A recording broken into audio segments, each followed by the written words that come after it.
Welcome guys to a brand new video on solo leveling Arise. In today's video, I'm going to be focusing on the top 5 best SSR characters in the game. Now, how I'm going to be doing this is by making 2 separate lists. The first list is at low investments, not A5, and then the second one is with high investments when you have all of them really good investments into them, because it kind of changes a bit. So it's something I want to also talk about in today's video. So hopefully you guys like this video. Stay tuned for more content on solo leveling Arise. In the comment section of this video again will be 5 codes for 1k gems. It is going to be one use only code where only one individual can claim it. Now there's going to be 5 different codes, so only 5 people can claim those codes. So please do not dislike the video just because you did not get the code.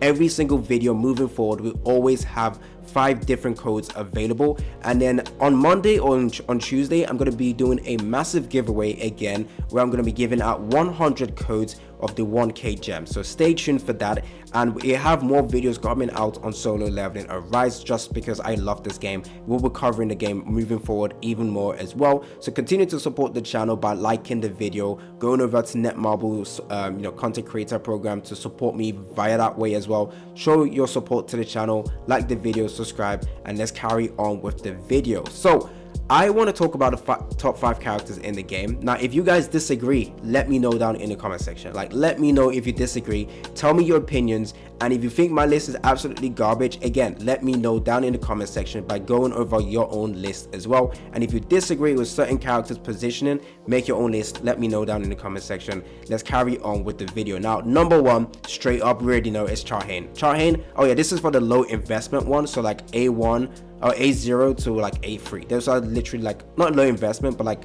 middle investment. So A1 to A3. So Hae-In, absolutely insane. Literally the most broken character in the game, must-have character in the game is literally Hae-In. The only thing I would say about Hae-In is you want her to have good amount of crit rate. If you don't have good crit rate on her, it's going to be an issue. So focus on crit rate, focus on crit damage, and focus on attack percentage for her, and you should be fine. Now, early stages into the game when you don't have the best artifact sets for her, it might be very hard for you guys to build the best gear, but it's very important that at least your crit rate is high. The main reason for that is because you want to be able to apply this over here. So when you use a land a crit hit, so you literally need to land a crit hit, it applies the Warts of the Sword effect. When the skill is used, it applies the Dancer, basically allowing you to use the skill infinite number of times while the effect is active. So for 3 seconds you can spam this skill for a long ass time. You definitely need to crit. Very important. That's the only requirements for Hae-In to be absolutely amazing. Now in general, unfortunately actually the banner's gone, but based on what we can see, every limited or rate up banner character actually gets added into the custom draw. So Beck was recently added, Silver Main Beck was recently added. So what I would expect is, like, after Alicia banner goes away, I am expecting Hae-In to be added in here. And if you guys don't have her maxed out, or you want to get, actually definitely put her in here. She's literally the best character to put in here. Definitely do that. So she's absolutely insane. Definitely at number 1 in the game. Now, since this is a low investment list, the second character I have to go with is Emma.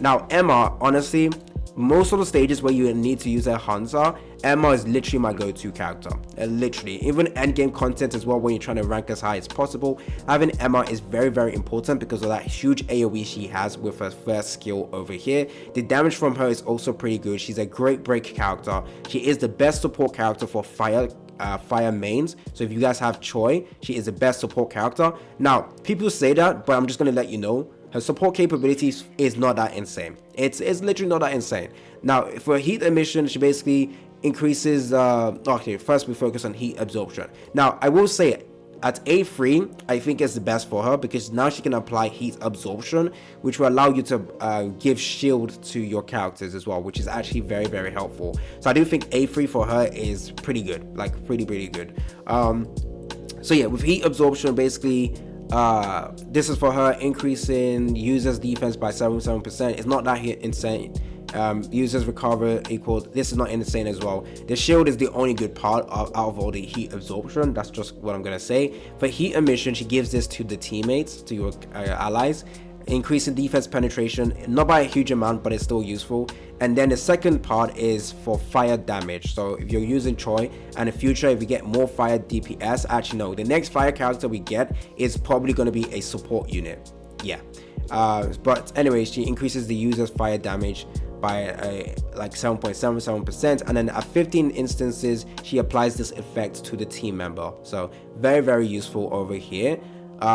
The reason why I like A3 is because she gives you a shield, and I really created a broken team with these 3 characters where I'm able to literally stack the shield effect, and it's really, really broken, honestly. Very, very nice. But besides that, Emma is literally a must-have for like end game content. So especially Battlefield of Time, you will always notice that Emma is probably like recommended in here. Oh, I need to claim this. So I was 3rd place, I believe. Let me see what my place is. I am 2nd. Nah, someone has not claimed it. Someone has not claimed it. There's no way I'm 2nd place. Where's Astra? He hasn't claimed his. Yeah, that's... Wait, is Astra not here? Where is he? Oh, he's there. It's all the way up there. Oh, damn. There is no way. That's actually insane. Okay, we go over to this one. Oh, no one has attempted this, but I guarantee you... Actually, no. For mob clearing, Emma would be the answer. But for this one, you don't actually need to use Emma. For light elements, it's pretty easy. You already know who to use. But for stages where you need to kill a lot of mobs, especially in this one, trust me, Emma, literally a must-have. For any stages where you need to kill as fast as possible with mobs, Emma will always come in clutch. For this one, you have to use Seo Jiwoo. That's different. So even in this stages as well, literally Emma is literally going to be there. See, end game content, Emma is goated. Very, very nice. Okay, next character coming in at number 3 is gonna be Seo. You already know why. Seo must-have for Cerberus. Now with the release of Alicia, not really a must-have in that position anymore, but Seo in general, amazing DPS. She does kind of struggle with MP issue. That's why you really want to get the dupe that increases her MP. So this dupe over here helps increase her MP. Again, she's a character you want to put in your custom draw so you can get as much dupe as possible. Definitely like Emma and Seo, most important characters to put in your custom draw to get dupes for. So yeah, Seo, making sure that she can actually spam her skill more often, being able to recover this amount of MP is very, very good. She needs her weapon as well, and you need to make sure she has good amount of crit rates and crit damage. Now my gear for her doesn't really focus on her being a main DPS, it's more supportive DPS, but the reason for that is because my new team with 3 shielders allow me to basically give myself a huge attack buff or damage buff, which is really good. But in general, Seo, absolutely insane DPS. The shield effect is decent, and a definitely must use character if you're using Seo Jiwoo. So for stages where you're going with Seo Jiwoo, you need her for that shield. That shield is actually pretty useful. So make sure her HP is as high as possible. Make sure she's able to provide your Seo Jiwoo with good amount of shields as well. And of course, she's a break character as well. That is really, really good as well. So that's why Seo is at number 3. Now you guys are going to be extremely surprised with number 4, but number 4 for me is Min. Like, Min helps enable the best character in the game, and that is Hae-In. Min is a must-have. Like, it's an absolute must-have. And honestly, out of all the standard banner characters we've gotten, he is the most likely one to survive endgame, like in terms of power creep. Because in the future we might get a better breaker, of course, like a better support character. Of course, you might not need Emma. Seo, actually no, use Emma for the AoE again. But in the future, I feel like those 2 characters can easily get power, not easy, but would get power crept. But with Min, the more dupes you get for this character cements him as the best buffer / debuffer in the game. If you max him out, gives yourself a increase ultimate skill damage by 50%, but even at low investment like right now with what I have, amazing debuff ability, able to increase the damage taken by the opponent by 15%.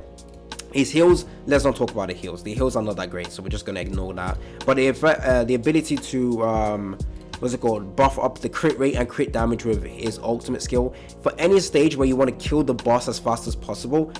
Hae-In, him, and one other character, bam, done. Actually, Beck, literally those 3 characters, absolutely amazing. I love using Min. I wish they buffed his heals, but they didn't give him a good buff. Honestly, all they did was increase his HP by 8%. It was not great. It was from 5% to 8%. I really was disappointed with the buff. They should have increased his heals, but it would actually make him the best character in the game. If they improved his heal, it would be the best support character in the game, or like hands down must-have character. But still, definitely at number 4. Definitely at number 4 in my opinion. Now coming in at number 5, this is at low investment, not like A5. It's Alicia. Now I know a lot of you guys think she isn't that great. I did say I was disappointed. That is absolutely true. I am disappointed with Alicia, but the moment you get her to A5, the disappointment goes away. My disappointment is that she couldn't freeze as often, but right now I have her A5. She freezes more often, but even at low investments, she has a lot of great utility that honestly makes her very, very good. I will say though, at endgame, when the bosses do or the enemies do a lot of damage, that shield is breaking as fast as possible. That shield isn't that insane. I don't know why Netmarble do this, but a lot of the characters that have shield effects, the shield isn't that crazy. Literally, the shield isn't that crazy. At least Seo, when she gives your shield to Seo Jiwoo, she gives us a 10%. That's actually a lot better. But for her, it's a 6%. I haven't gotten the best gear for her. Honestly, my gear for her is absolutely atrocious. I don't have any attack stats over here. So again, I am missing so much attack. Like, I got attack in here. I got attack in here, but literally no attack, no attack, no attack, except this one. So I do need to improve her build to see how tanky the shield is. But from my initial testing, that shield isn't insane. But the reason why you like the shield is because it removes debuff, and that's actually crazy. Removing debuff is insane.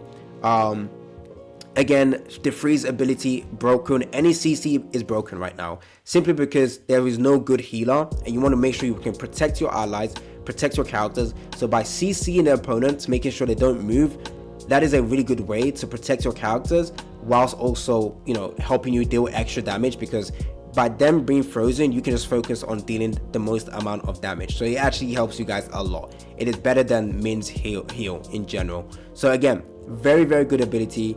But again, she's technically like a whale character in that sense. So she's at number 5 because I do see her a use for her with the shield, the remove debuff, the freeze. That is actually really good, and her damage is better than Beck and Troy at low investment still. I've tested that out. And at A1, she was dealing more damage than Beck. She was dealing more damage than Troy as well. For me, that's what I've noticed, even with the trash gear I had on her. So she's actually really, really good for damage. Second best DPS in the game, in my opinion. Okay, now I want to quickly go through the high investment tier list, like who is the best in terms of when you have them like maxed out high investment. So number 1 is of course still going to be Hae-In. High investment, she smokes. Now number 2, it's Alicia, because now she can frequently freeze. That is absolutely insane, and the damage is even more like stronger now. So Alicia at A5 is the second best character in the game, but I do want to put her at number 1 because she has more utility than Hae-In. I do think actually I might want to put her at number 1, which people won't like, because people do like the fact that Hae-In is at number 1. But the thing is, Alicia has more utility. That freeze is okay.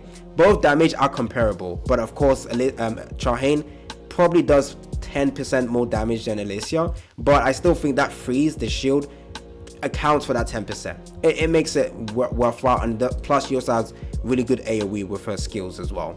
So I do think, like honestly, Hae-In and Alicia are number 1, both together. Honestly, I think that's what I would agree with. Number 1, high investment. Number 2, I'm going to go with Seo. High investment, insane DPS, amazing shield effect as well.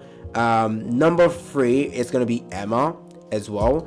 And where's Emma? Emma for insane DPS, just always endgame, like main pick for any stages with hunters. Main pick, honestly, that huge AoE is always amazing. And then number 4, I would say Min. Again, number 3 actually, Min, simply because he's able to enable the team. And then number 4, actually wait, what am I talking about? Min is at number 4. Min is at number 4. And number 5, I would have to go with honestly, it's harder to say now. It's either Beck or Lee Bora, honestly. Now I know I'm shitting on Troy by not including him, but honestly, I just feel like he's kind of not outdated, but like for main picks, I'll go with Lee Bora, honestly. Lee Bora or Beck, both of them at number 5. So again, a high investment, Alicia and Hae-In are number 1. Number 2 is Seo. Number 3 is Emma. Number 4 is Min. And number 5 is between Beck and Lee Bora, in my opinion. I'm not saying he is bad. He just needs a really good support character, and he might actually become really, really top tier. That's all he's missing right now. So yeah, that is my top 5 characters in the game. Let me know down in the comment section if you disagree or not. It's been your boy AC Gamer, and I'm out.